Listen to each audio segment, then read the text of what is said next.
There's a couple of things that I want to show you are my favorite things about this house. But the first thing we don't even have to go inside for, and that's this beautiful oversized 2-car garage. 2 garage doors you can park your vehicles in, or you could work on vehicles, or even store your boat or your camper or a different fun thing. And in the back of the garage, there's a heated space. So I'm sure you can imagine what you can do with that space. My second favorite feature, I notice as soon as I walk into the front door, the great room kitchen combination, open floor plan, cathedral ceilings. It makes this 1,268 square feet home seem so much bigger. And it's great for entertaining. My third favorite thing is this popular split bedroom plan. We have the primary bedroom on this side of the house. On the other side of the home, we have the second and third bedrooms. They're adjoined by a common bathroom.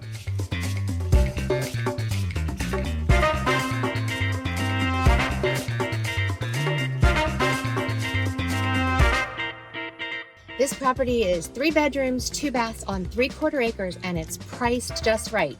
And the best thing about it, it isn't even on the market yet, so you can be one of the first people to walk through in person. Give me a call, 302-542-2350.